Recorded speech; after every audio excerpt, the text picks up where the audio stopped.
like to start with what I know and then work towards what I don't know. I wanted to take the formality of the house and the informality of the woods and kind of make the two combine. I'd like to show you how not to mulch around a tree.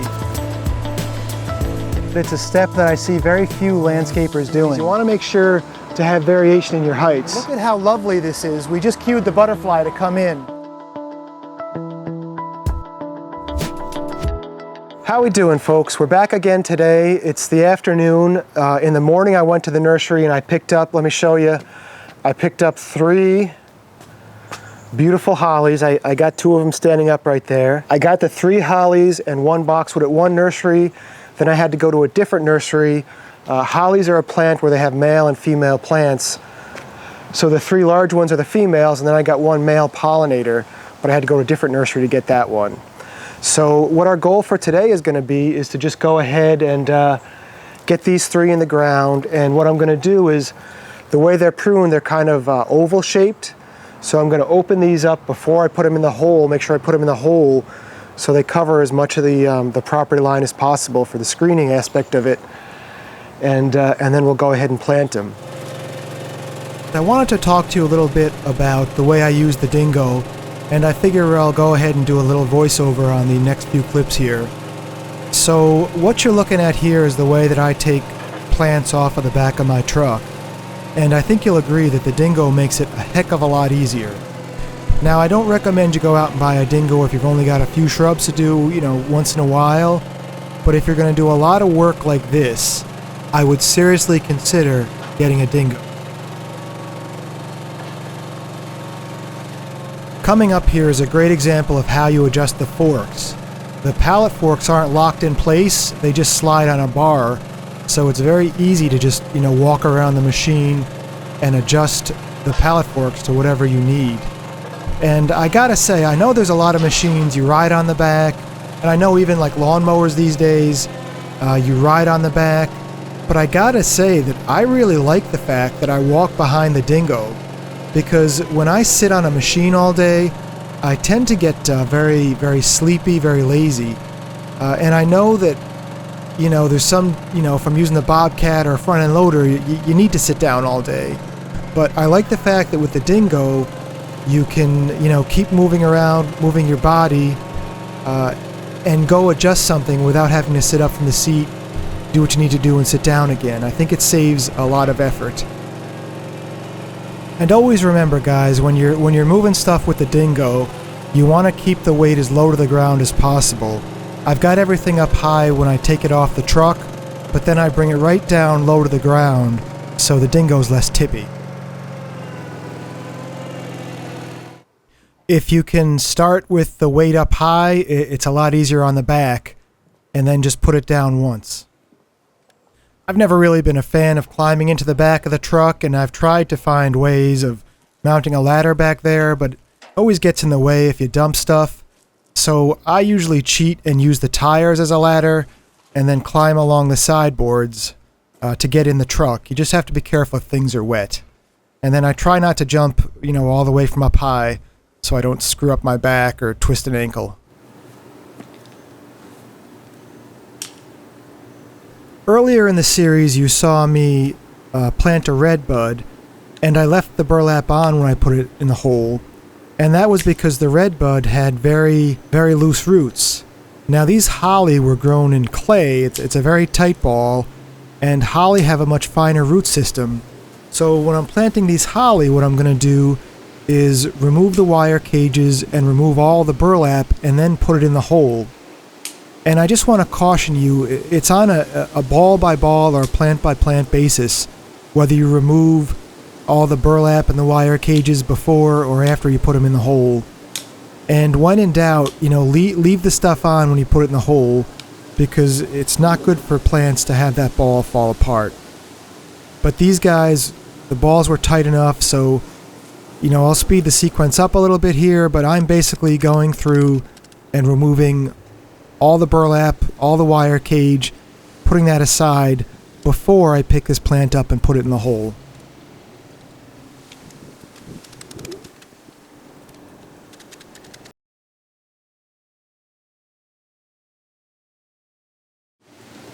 Now I'm going to go ahead and cut off the strings that are holding the branches together on the holly. That way they don't get broken when they're in transport. And again, it depends on the tree. The holly, I want to see what they look like when the branches are spread open so I can place them so they block the view the best.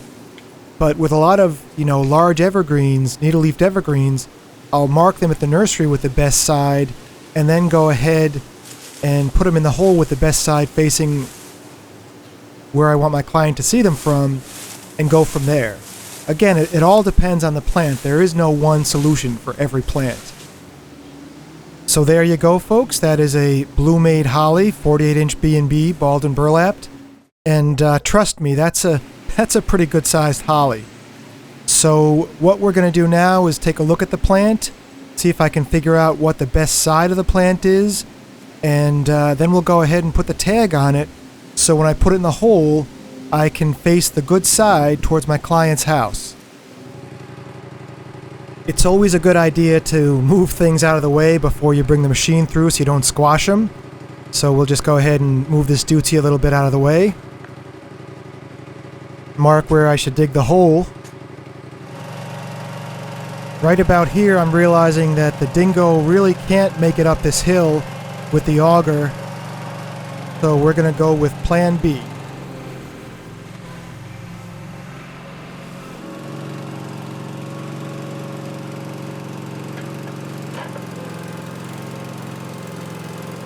I want to say that the auger on the Dingo, I use it once in a while, but I don't use it as often as I thought I would. And for jobs like this, it comes in very handy to loosen up the soil. But here in New England, we've got a lot of soil that's very rocky, and I'm not usually doing jobs that are super huge. So the Dingo, it's very nice to have, but I use it more as a tool just to loosen the soil, like you're seeing here, than to dig a hole in 3 minutes, pop the shrub in, and keep moving. I bet you my story would change if I ever came to a job like this where I didn't have the auger and I had to dig those holes by hand. I like to have the ball of whatever I'm digging right next to the hole when I'm digging the hole, because that way I can just look over and see what size hole I need to dig, or sometimes I'll use my shovel to measure the size of the hole, and it's nice to have that ball right next to where I'm digging.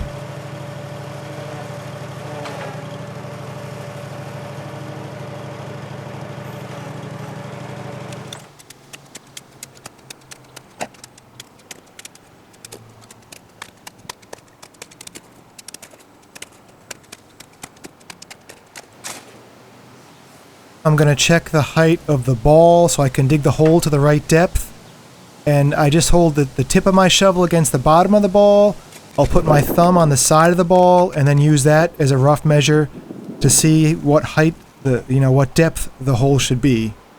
And remember, you want your balls on stuff this size to be 2-3 inches high. It's no accident that I leave the shovel standing up like that. It's a lot easier than having to bend over every time you need the shovel. And I owe that little tip to Fred, my foreman, at the first job I worked after I got out of school.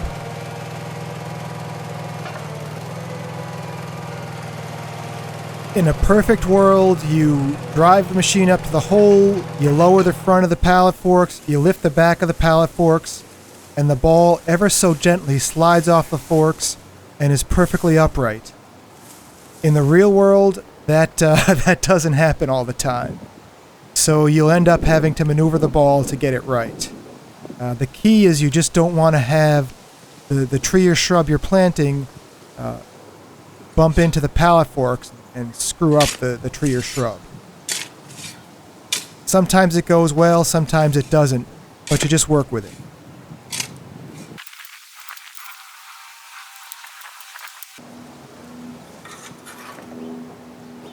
Another thing to keep in mind when you're maneuvering trees and shrubs in the hole, and even out of the hole, you don't want to pick them up. These things are heavy. If you try to pick up a shrub that size, you're going to screw your back up. So you're always trying to roll the ball, to use a little leverage on the ball. You got to be careful pushing the top of the tree like that, because you could loosen the ball, but just remember, you don't ever want to try to pick it up, because that's just never going to end well for you.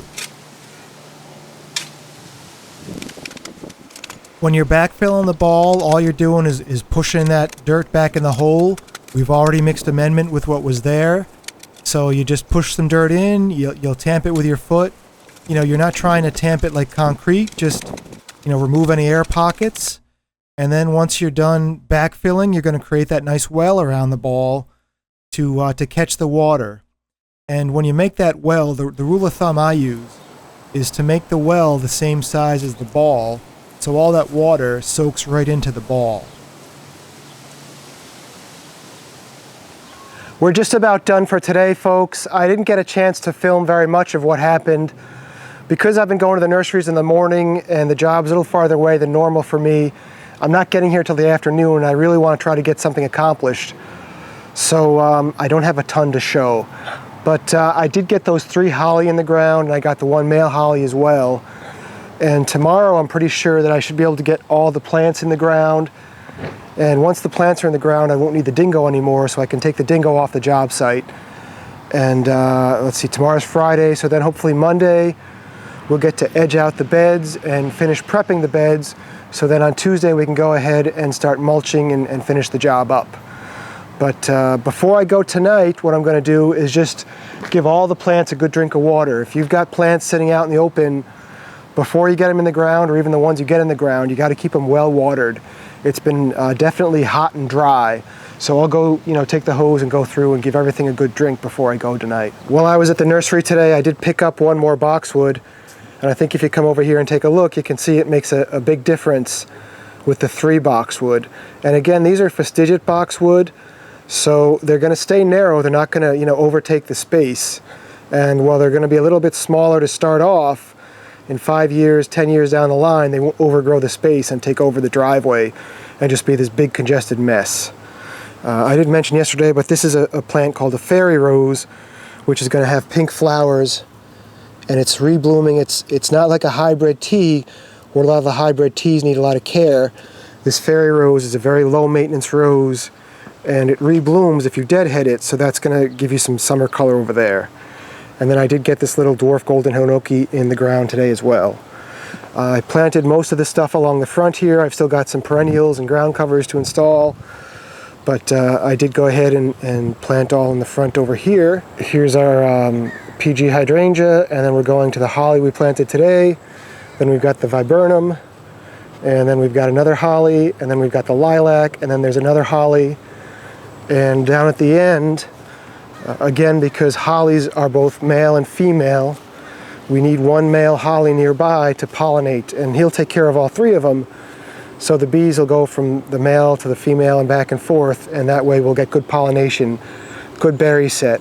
So these holly are going to give us, you know, a nice evergreen screen, but they're also going to give us a really nice berries, you know, from late summer and into the winter until the birds eat them. That's pretty much all we're going to be doing today, folks. I'm happy to say that my cold, I've still got my cold, but it's definitely getting a little bit better.